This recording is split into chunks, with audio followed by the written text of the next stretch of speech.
You let a janitor rewrite a $100 million algorithm?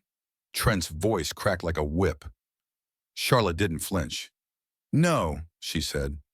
I let a single dad do what your entire team couldn't. See the truth. And that was the moment everything changed. But the higher Eli rose, the colder the stairs became. And just when he thought he finally belonged, he disappeared, without a trace. Why did he walk away, and what brought him back? If you believe that a single dad can change the world, please leave a comment below. Eli Walker pushed his mop down the quiet corridor of Hailtech's executive wing, earbuds half in, half out, listening to an old blues tune that reminded him of simpler times. He wasn't supposed to be near the strategy room. Not really, but a soda can rolled out, and habit drew him near. Through the glass wall, the whiteboard glowed like a battlefield. Equations twisted, variables mangled, the red marker ink bleeding like wounds no one knew how to dress. Eli paused. Something felt wrong, not by the numbers but in his gut. He'd spent years at MIT before grief shattered his trajectory. A funeral, a baby in his arms, a life he didn't expect. He stepped into the empty room, set his mop aside, and stared at the mess left behind by the best minds in the company. That's not how a system breathes, he murmured. He picked up a rag, hesitated, then reached for the red marker. A curve adjusted, a node corrected, variables reversed, not rewritten, reframed. Behind him, a voice cut through the stillness. So the janitor wants to fix a $100 million mistake? Charlotte Hale stood at the door, arms folded, her voice cold steel. Eli turned slowly. Just thought the logic looked upside down. She studied the board, then him, then the simulation on her tablet. In seconds, results shifted. Accuracy climbed. Error rates dropped. She looked at him, really looked. Do you know what you've done? He shook his head. Just saw what no one else did. Silence filled the room, and then she said, be in conference room B, tomorrow, 8 a.m. Eli blinked. That wasn't a suggestion. And just like that, everything changed. Not with applause, but with quiet recognition and the whisper of a door clicking shut behind a man who never meant to be seen. Eli Walker stood outside conference room B, heart pounding beneath his second-hand button-down, the one Maisie had insisted he wear. Because it makes you look like someone who knows things, she'd said, her eyes wide with belief. Inside, voices rose and fell like waves on a cold shore. Analysts, engineers, executives, all pressed in tight around glowing screens and overpriced coffee. When Charlotte Hale entered, the temperature dropped 2 degrees. She didn't announce him. She didn't need to. She simply pointed at a chair near the wall and said, "That's your seat." Eli sat without a word. For 20 minutes, data was flung like spears. Charts, latency, training error. Language of the elite. Then Charlotte tapped her tablet, and on the screen behind her appeared something simple, almost crude, a red marker correction drawn by hand. This adjustment, she said, wasn't made by our consultants. It was made by someone none of you saw. Murmurs rippled. A man in a navy blazer, Trent Lowell, senior systems architect, cleared his throat, eyes narrowed. With respect, who verified this? Can we trust it?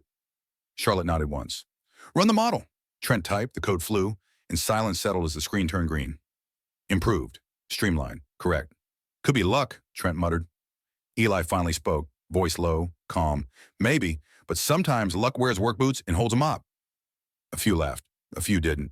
But Charlotte smiled. Not a wide smile. Just a glint, a shift, a signal. We are not here to debate credentials, she said sharply. We are here to solve problems. And Mr. Walker just did that. Trent leaned back, unconvinced. But others leaned forward. Something had shifted. Later, as the room cleared, Charlotte found Eli near the elevators. You held your own, she said.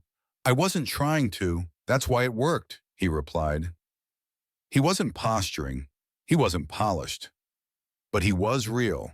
And that truth, raw and unvarnished, cut through the noise of jargon and pride.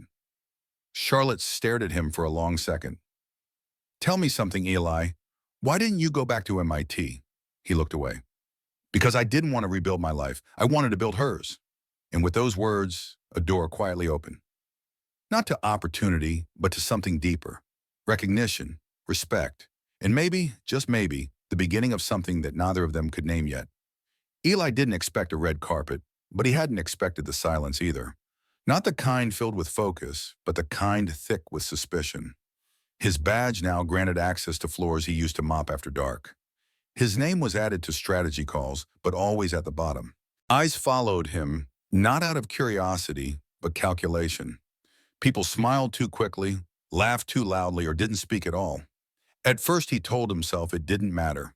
He had Maisie's drawing in his satchel, the one where he was a stick figure holding a mop in a bolt of lightning, and that should have been enough. But every time Trent Lowell walked into a room, the air changed. Trent never said much, but when he did, it was always with a smile that didn't reach his eyes and words that bled with condescension. "Impressive insight," he said once in front of the team, "for someone whose resume ends in utility closet." Eli didn't reply. He just nodded, then clarified the team's logic model in 6 words. It worked, but no one clapped. At lunch, he sat alone. At meetings, he spoke only when asked. Charlotte watched but said little, and part of Eli wondered if maybe this was the price of being seen, being heard, then quietly resented. One evening, while reviewing code changes in the break room, Raymond Clark, the company's grizzled CTO, slid a cup of black coffee his way without a word. He sat down, sighed, and said, "They don't hate you, Eli. They fear what you represent." Eli blinked. "A guy with old shoes and a kid who draws robots?" "No," Raymond said. "Someone who didn't climb the ladder because he built his own staircase when no one was watching. And now you're standing at the top." Eli took a sip, let the silence linger.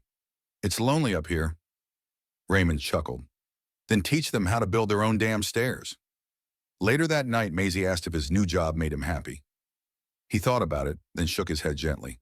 "Not yet," he said, "but it makes something else possible." "Like what?" she asked. He smiled and tapped her chest. "Like you dreaming without limits." She didn't answer. She just hugged him tighter. And in that quiet, he remembered why he never gave up. Not for recognition, but for a future where his daughter would never feel the need to hide her brilliance just to fit in. It didn't happen all at once. One week, Eli Walker's inbox buzzed with technical requests and quiet kudos. The next, it was silent. Conversations shifted when he entered the room. Slack channels no longer pinged his name. A new hire, 2 weeks in, asked if he was maintenance. He didn't correct him. The quiet wasn't new. Eli had lived in silence for years. But this one hurt, because this time he thought he belonged. Not in the boardroom, maybe, but in the conversation, in the solution. But what once felt like a seat at the table now felt like a folding chair borrowed on sufferance. So one evening, without making a scene, he clocked out and didn't come back. No memo, no grand farewell, just an empty chair in the back of the lab, a login that stopped working, and a mop bucket left where it always stood. Silent witness to the nights that built something no one saw coming. Charlotte noticed first. The updates stopped coming. The hallway corner where Eli used to pause, head tilted, scribbling code thoughts on coffee-stained paper. It stayed empty. His insights weren't loud, but they had weight, and without them, the system drifted. Not enough for headlines, but enough that she felt it.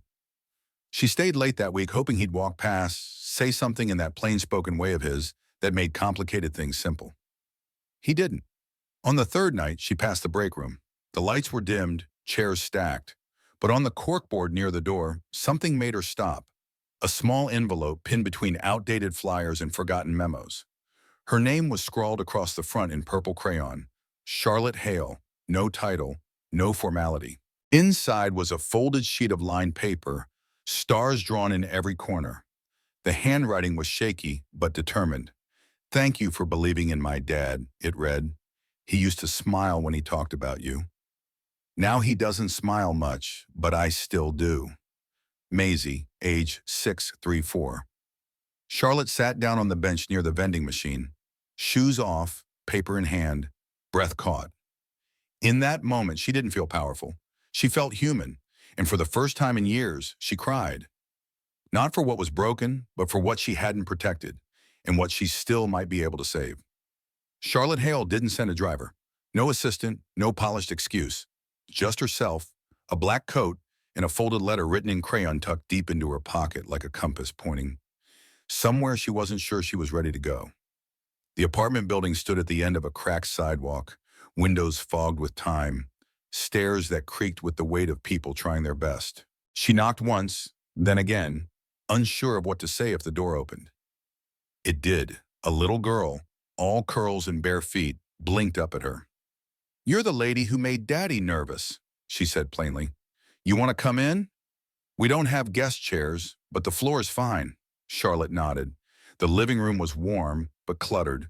Folded laundry on a worn couch, half-finished robot made from soda cans on the table. But it didn't feel poor. It felt lived in, loved. Maisie marched to a Lego pile and pointed dramatically. "We were making a house, but I ran out of scratch." "Scratch?" Charlotte asked. "You know," Maisie shrugged, "the stuff the box says to make pancakes from." Charlotte laughed, a real, honest sound that surprised them both. She sat cross-legged on the beanbag, ignoring the way her coat wrinkled. On the wall near the window was a photo collage. Eli, Maisie, and in the center, a woman with soft eyes and the same curls. "That's Mommy," Maisie said quietly.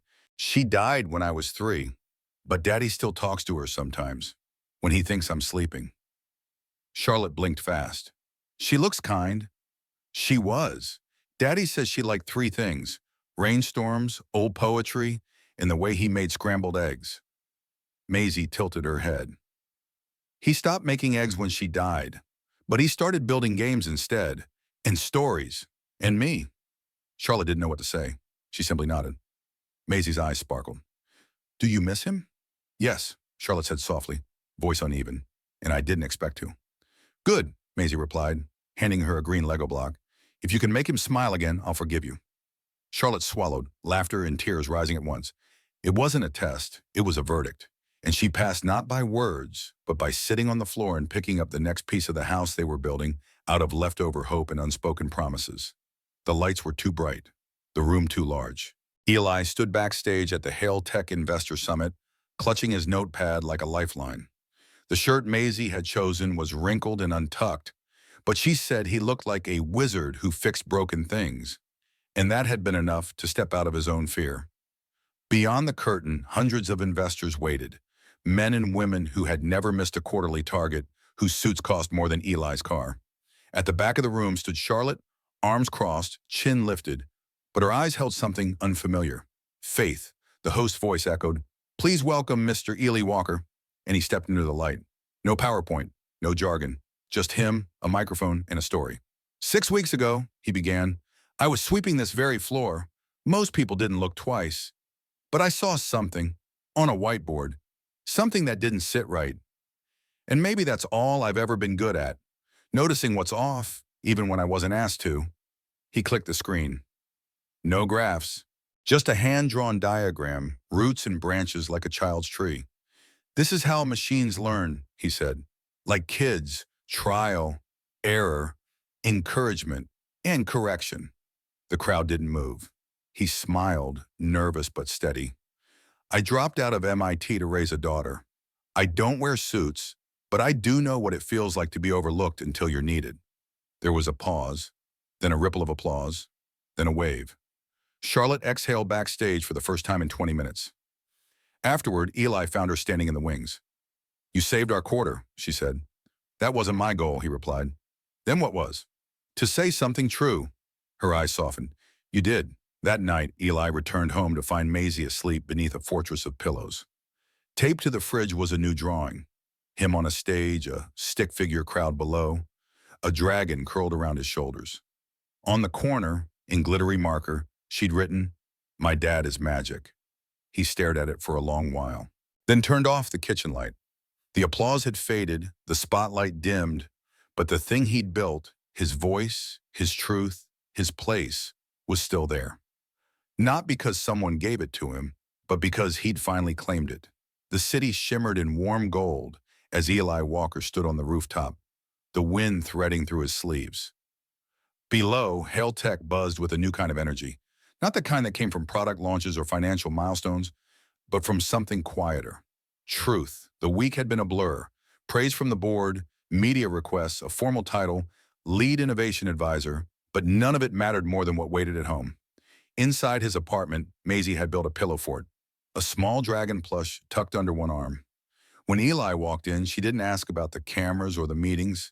She just said, "You remembered pancakes, right?" He laughed, pulled her close, and nodded. The next morning, cinnamon filled the kitchen air, and Charlotte Hale leaned against the counter in one of his old flannel shirts, hair damp, bare feet on cool tile. She looked more herself now than she ever had in a boardroom. "She's been in her room for half an hour," she whispered. "That's either concentration or another engineering experiment gone rogue." They both smiled. Moments later, Maisie called them in. On the screen was a surprise update to an old game, Lena's Labyrinth, now featuring a cartoon janitor, a suited woman, and a small girl riding a dragon through the sky. At the end, words faded in. "Will you be part of our family forever?" Charlotte blinked, her throat tight. Behind her, Eli stood holding a ring. Simple, worn gold, no diamonds, just intention. "It's not perfect," he said, "but neither are we, and I think that's what makes this real." She didn't speak at first, then slid the ring on and whispered, "Yes, Eli Walker. 1,000 times yes." That night, they sat on the fire escape, Maisie curled between them, the stars pulsing faintly overhead. "What will we tell people?" Charlotte asked softly. Eli smiled. "The truth, that a single dad who used to mop floors fell in love with a woman who forgot how to breathe, until a little girl reminded them both what family really means." So here's where I leave you, reader. Not with an ending, but with a beginning made of broken pieces, laughter, and second chances. If this story found a home in your heart, tell me, where are you watching from? And more importantly, do you still believe in the quiet kind of love that changes everything?